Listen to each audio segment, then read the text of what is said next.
Un adiós honroso a Errol Spence. Ojalá que siempre fuera así en el boxeo. Amigos del ciberespacio, desde los estudios de lo mejor del boxeo, Juan Carlos Tapia Rosas y Daniel Alonso para nuestra edición de hoy, viernes 31 de julio en Round Studio. Daniel dice retiro honroso y usted dirá ¿por qué? Por las condiciones del retiro. Errol Spence se dio cuenta después de su pelea de Tim Tszyu que ya sus capacidades boxísticas no eran las mismas y tiene la dicha de no necesitar dinero porque ha guardado su dinero, que ha ganado mucho dinero y ha podido tomar la decisión correcta de retirarse, Daniel. Sí. Muchos de los boxeadores, yo diría la gran mayoría, en el lugar de Spence no hubieran podido tomar esa decisión de retirarse, hubieran dado una excusa, no, que algo me pasó, que no sé qué, que quiero la revancha para recoger algo. Spence ya ha explicado, sus últimas dos peleas anteriores, la de Crawford y la de Ugas, Jordan y Ugas, dos peleas de bolsas importantes, sobre todo la de Crawford, él ni siquiera todavía ha tocado esas bolsas, ahora tiene esta bolsa más de la pelea de Tszyu, o sea que pudo tomar la decisión correcta de retirarse estando en sus facultades. No muchos boxeadores hubieran podido tomar esa decisión. Es que la decisión de terminar una carrera, ya sea deportiva, artística, cultural, lo que sea, no siempre es fácil. Exacto. Porque hay diferentes elementos que toman parecer ahí. Yo recuerdo que Pelé lo definió muy bien en su momento, el rey Pelé. Cuando él decidió retirarse, la gente le pedía que no se retirara. Y él dijo pues que era mejor retirarse cuando te piden que te quedes que querer quedarte cuando te piden que te vayas. Así es. Y en el caso del boxeo es mucho más dramático, diría yo, porque hemos visto grandes carreras, no digamos demeritarse, sino opacarse cuando el boxeador no se retira a tiempo y luego es derrotado o sufre derrotas contundentes por rivales que en su momento no hubieran sido verdaderamente Exacto. adversarios para él. Entonces, en el caso de Spence, estamos frente a un boxeador que fue un sólido campeón mundial del peso welter, que en el año 2023, en julio del 2023, unifica las coronas con otro gran campeón mundial, con Terence Crawford, en una pelea que en su momento despertó una tremenda expectativa, pierde, alguien tiene que perder cuando no hay empate, y él sencillamente se aleja del ring. Regresa 3 años después y nosotros, los que nos siguen, lo recordarán, siempre preguntábamos qué Spence vamos a ver. Si vamos a ver el Spence ese que de la época de Crawford consideramos que tiene para ganarle a este Tim Tszyu. Pero no fue el Errol Spence que vimos. Desde el primer asalto, en el primer aviso que dio Tim Tszyu, nos dimos cuenta que los reflejos no eran los mismos y que le esperaba una noche complicada a Errol Spence. Daniel, mira, y ponte aquí en el caso de Spence, le cayeron los años encima relativamente joven, pero eso fue sin duda acelerado por el accidente que él tuvo en el 2019. Entonces, tú te pones a ver, cada boxeador es diferente, sí. Porque mientras Spence le cayeron los años encima muy joven, tenemos el caso de Erislandy Lara, que tiene 43 años, va para 44 y está mejor que nunca. Pero es atípico ese caso, sí, pero es cierto, estoy de acuerdo contigo. Es más, hemos visto a Lara mejor en sus últimas 3 o 4 peleas que en muchas de las anteriores, ¿no? Así es. Pero es un fenómeno que no se ve con frecuencia, pero lo importante está en que el boxeador, en este caso Spence, planificó, administró sus recursos de tal manera que él puede, a los 36 años, nadie se jubila a los 36 años, un atleta exitoso como él puede hacerlo, dedicarle tiempo a sus hijos y vivir de una manera holgada. ¿Por qué vuelven el 99.9 de los boxeadores? No es porque añoran aplausos o porque quieren ver su nombre en las grandes marquesinas, no. Lo hacen porque la necesidad económica los obliga a eso. Exacto. Porque es que no hay otra manera. El boxeo es un deporte, todos los deportes requieren disciplina, sin duda alguna, todos. Todos requieren una disciplina más allá del promedio. A todo el mundo le gusta en un momento dado dormir un par de horas más o sencillamente no hacer ejercicio hoy. El deportista de élite no puede darse esos lujos porque su vida deportiva depende de eso. Y en el caso del boxeo, con más drama porque lo que se dan aquí es piñazos, ¿no? Se dan golpes que hacen daño, que van haciendo daño a la anatomía de una persona, tanto física como incluso mental. Así que esa decisión, cuando tú tomas una decisión como esa, con la tranquilidad con la que la hizo Spence, ¿no? Sencillamente reconocer que Tim Tszyu pues, fue mejor que él, que se lo ganó claramente y él dice, ya es suficiente para mí. Ojalá todos los boxeadores en el mundo pudieran tener esa capacidad. Bueno, los que han hecho fortuna, no todos hacen Exacto, fortuna. así es. No todos hacen. Pero estamos hablando de los boxeadores que han hecho grandes fortunas. A uno le resulta difícil recientemente ver el caso de Floyd Mayweather, como nos resultó muy difícil antes ver el caso de Evander Holyfield, el caso de Mike Tyson, y podría seguir en un largo etcétera, porque contrario a lo que nosotros hubiésemos deseado, esos casos son muy, muy frecuentes. Ahora que mencionas Holyfield, recuerdo yo el problema grande que tenía Holyfield en un momento, era que tenía como 11 hijos con 11 mujeres diferentes, ¿te acuerdas? No eran con 11, ¿no? Pero eran como con 9 o con 8. Bueno, pero, casi. pues ese es un problema Sí, muy sí, sí. grande. Imagínate la pensión alimenticia esa que le cobraban después que peleaba y que contra Mike Tyson. ¿Te imaginas la rebatiña esa? Sí, señor. Ay, Dios mío. Tiene que haber sido algo verdaderamente difícil. Ahí lo que se llenaron fueron los abogados. Sí, Oye, por supuesto. Daniel, y entonces, otra cosa que quería comentar, no sé si, bueno, Cerrar el tema primero, ¿no? De pero, Spence. mira, y da la casualidad que el próximo rival de Tszyu posiblemente sea Lara. O sea que imagínate que Tszyu le pase por encima a Lara, sería el retirador de boxeadores, pues, Sí. porque yo pienso que como Lara pierda el título se va a retirar. Correcto, es posible que Ah. eso ocurra, pero no es el mismo caso de Spence, No. porque estamos viendo un Errol Spence que volvió luego Exacto, de una Lara derrota está 3 activo. años después, Sí. y Lara, contrario a ese caso, es a la inversa, Sí. está mejor cada día, incluso noqueando, Así es, que Lara claro. no es exactamente ese gran modelo de noqueador. Así que ahora, si Tim Tszyu se gana a este Lara, campeón mundial, que está en un buen momento, bueno, enhorabuena para Tim Tszyu y veríamos un pase de antorcha y el surgimiento de una nueva estrella australiana que reinó en los Super Welter y que de vencer a Lara sería campeón en 2 categorías. Imagínate tú. Sí, fantástico. Oye, la otra vez me mandaron ahí, me preguntaron sobre un boxeador. Si yo te digo a ti, Daniel, que hay un boxeador que tiene 42-0, 34 knockouts, Excelente. pero es un desconocido, ¿tú lo creerías? O sea, ¿cómo alguien puede llegar a tener 42-0, 34 knockouts y ser totalmente desconocido?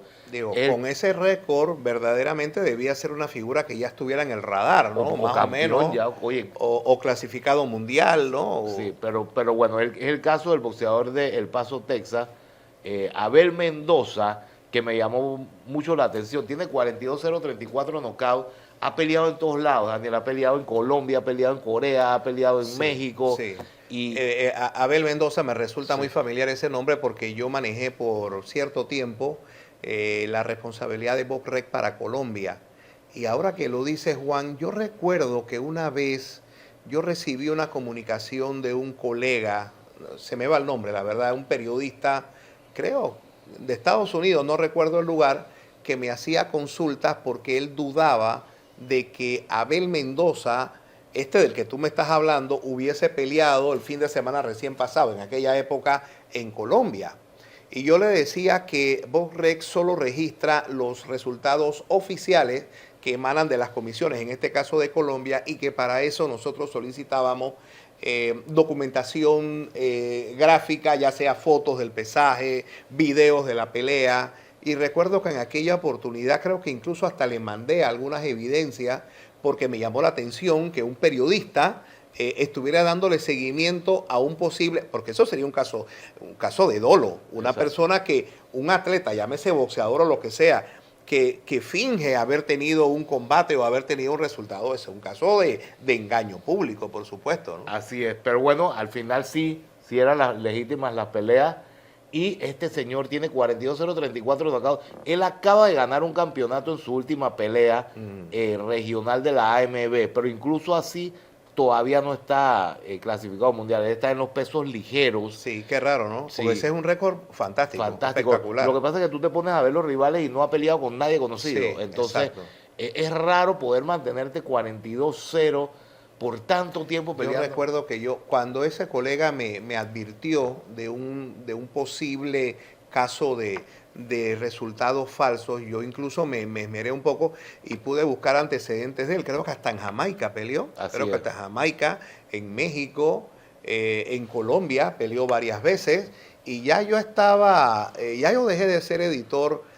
Algún día contaré aquí, en este espacio, algún día, no va a ser hoy, pero algún día contaré por qué yo abandoné la jurisdicción de Colombia en el manejo de Boc-Rec, que es una historia como para una serie de Netflix. Oye, Pero bueno, otro día la contaré. Daniel, y entonces, bueno, ¿qué te iba a decir? Entonces, él firmó el año pasado con PBC, o sea que debe tener... Abel Mendoza. Sí, entonces, Bueno, entonces va a dar el salto, ¿no? pero va a pasar algo, ¿no? Lo pone con uno bueno, digo, pueden pasar dos cosas. O demuestra que es su récord, digo, porque es que por más bulto que tú te hayas enfrentado, tener 42-0-34 acá, no, malo no puede ser. Sí, claro. Porque los otros son boxeadores profesionales Ahora, también. cuando le toque dar ese salto cualitativo, con calidad de oposición, pueden pasar dos cosas. Sí, o demuestra que verdaderamente siempre fue un prospecto de grandes proyecciones, o sencillamente se quedó en el camino. Así es. Y se quedó, y de grandes prospectos que se quedaron en el camino, también pudiéramos hacer un programa nosotros. Así que no siempre. Es que no son todos los boxeadores que llegan, obviamente, al final ese que todos sueñan, ¿no? De llegar a ser campeones mundiales. Pero bueno, vamos a seguirle la pista a este muchacho Abel Mendoza. Y ese caso de Abel Mendoza, Daniel, me recordó, ¿tú te acuerdas hace como 10 años, como 15 años, que había un supuesto boxeador de Yemen? ¿Cómo no? ¿Te acuerdas? Que noqueaba a todo el mundo en el primer asalto. Se llamaba Ali Raimi. Sí. Para los que no conocen este caso, es interesante, mire. Empezaron a salir noticias de que el boxeador de Yemen no queda en el primer asalto. Después de que en un mes de que vuelve a noquear en el primer y vuelve a noquear en el primer asalto. Tanto así que ganó sus 20 primeras peleas por nocaut en el primer asalto y fue reconocido por Guinness World Record. O sea, eso está en la página de Guinness World Record como el boxeador con más knockouts consecutivos al principio de su carrera. Me metí en Guinness y en efecto ahí en la página de Guinness está el título.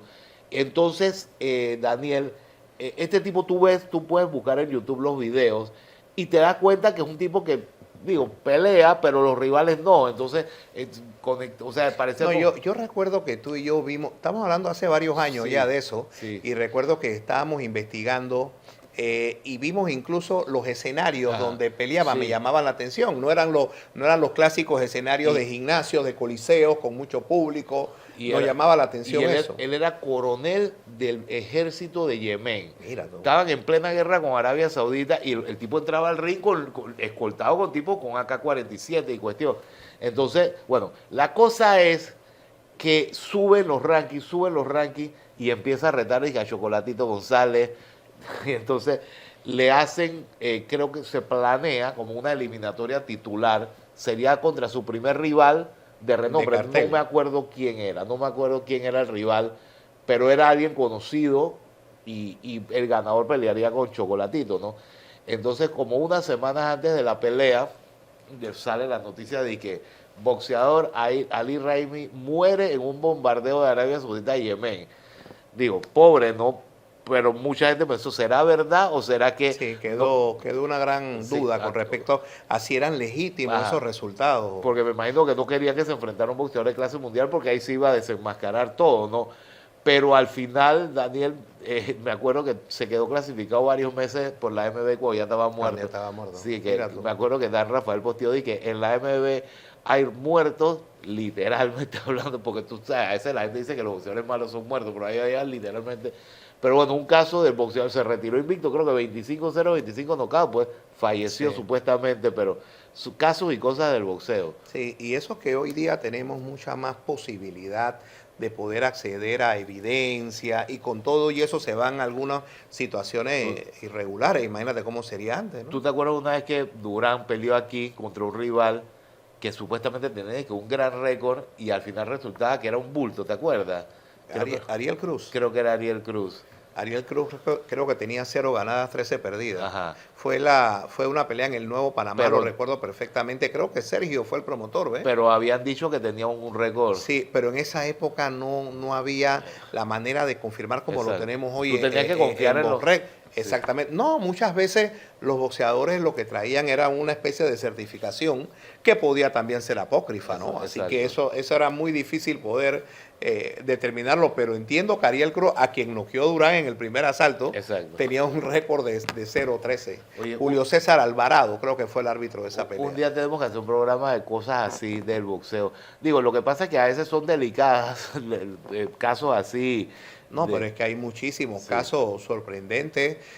Recordemos que el boxeo nosotros lo admiramos como deporte, pero el boxeo no deja de ser un negocio. Y en aras de hacer negocio se hacen muchas cosas Tú sabes que no son correctas. Los deportes donde más posibilidades hay que haya mano negra son los deportes donde es uno contra uno. Claro. Porque si tú quieres hacer una mano negra en un juego de fútbol, tienes que hablar, si hablas con uno Sí. no te va a bastar, tienes que, ¿me explico? Bueno, yo he estado viendo en Netflix Ajá. casualmente en muchos casos de ese tipo de cosas en el basquetbol, cuando se Sí. amañaban juegos, las apuestas, las cuestiones. A ver, el problema es, Daniel, que hay muchas apuestas que ni siquiera son apuestas tradicionales. Por ejemplo, de que quién va a ganar el juego, cuántos puntos meten. Esas son apuestas tradicionales, pero hay apuestas de un solo jugador. De que Ajá. cuántos rebotes va a coger él. Sí. Entonces, esas apuestas son muy fáciles Juan, de pero amañar. en la serie yo veía que había apuestas de que en el saque inicial, Ah, qué equipo exacto, ganaba. así es.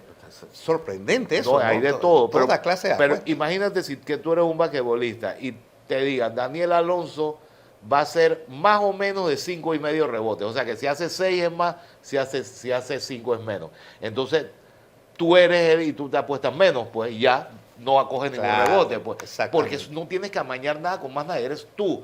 Mira los casos de los pitchers de las grandes ligas, de que primer lanzamiento bola, y aventaban la bola contra el piso, hay un piconazo. El tipo está investigado, pitcher de los Guardianes de Cleveland también. En tenis también ha sido famosísimo. Siempre. Pero eso son lo difícil es amañar cuando es de que tú necesitas que Claro, todo el equipo. que haya una conspiración, una Exacto. confabulación. Pero se con hace una más sola difícil. persona, eso es, imagínate en el boxeo, ¿cuántas veces no le habrán dicho a un boxeador y que tírate? Sí. Digo, no lo podemos probar, pero tampoco tengo dudas, ¿no? Claro, lo que pasa es que en los años 20, 30 en Chicago, aquella era otro tipo de mafia, ¿no? El Sí. tipo con un gabán que llegaba con una pistola abajo y le decía tienes que tirarte en este. O si no la te mato a tu historia, familia. por ejemplo, de Primo Carnera, el campeón mundial del peso pesado, es una historia documentada donde la mafia prácticamente, y no solamente con Primo Carnera, muchos casos están documentados donde la mafia pues intervenía. Hoy, digamos, ya no se ven esos casos tan burdos, llamémoslo así, pero sí, obviamente, tienen que... Y para eso existen los organismos, para eso existen los entes reguladores, las comisiones de boxeo, la prensa especializada, para hacer una especie como de fiscalización, para que no se pierda la esencia, siendo negocio, porque ¿quién puede decir que el boxeo profesional no es un negocio? Exacto. Por supuesto que lo es. Lo que pasa es que yo siempre he dicho aquí que el hecho de que algo sea negocio no es que sea malo. O sea, lo malo es que el negocio sea turbio. Exacto. O que esté manipulado. Pero si es un negocio, ¿quién no quiere estar en un buen negocio, Juan? Así es. Pues, por supuesto, pero cuando uno habla de negocio tiene esa connotación como negativa. No necesariamente lo es. Pero por eso es que hay que estar pendiente y los organismos tienen una gran responsabilidad en ese sentido. Así es. Oye, Daniel, y entonces el 15 de agosto también quería recordarle a la gente que tenemos transmisión. No Caba las Drogas. No Caba las Drogas desde Buenos Aires, Argentina, creo que todas las peleas son por campeonato regional. Sí, los torneos festivales No Caba las Drogas de la AMB son esa vitrina que permite al mundo conocer valores ascendentes y siempre el incentivo, porque yo no sé si eso habrá cambiado, pero el No Caba las Drogas corría por cuenta de los apoderados de los boxeadores. O sea, yo tenía un prospecto que tenía 15-0, por ejemplo.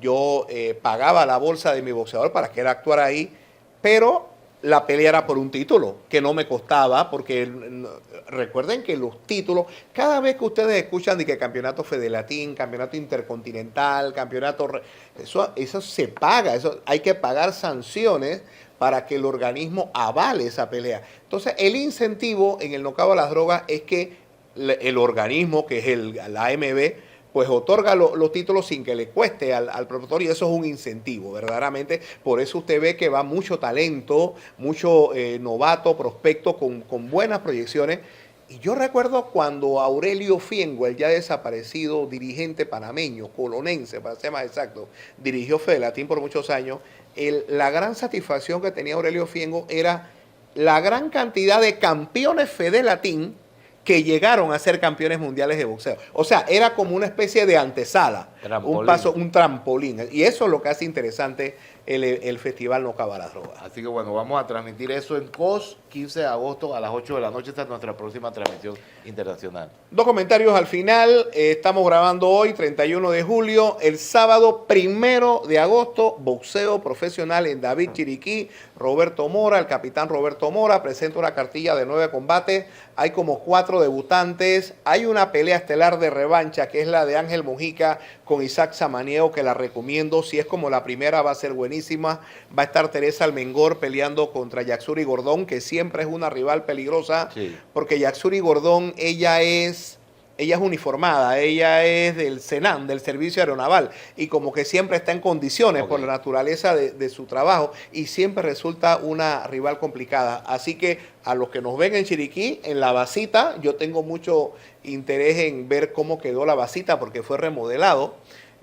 Yo fui hace muchos años y conversaba con Miguel Salerno, que creemos que la última vez que hubo una función de boxeo en la basita fue en el 2017. Imagínate, me imagino que voy a ver otro gimnasio totalmente distinto, remodelado. Así que la invitación para todos.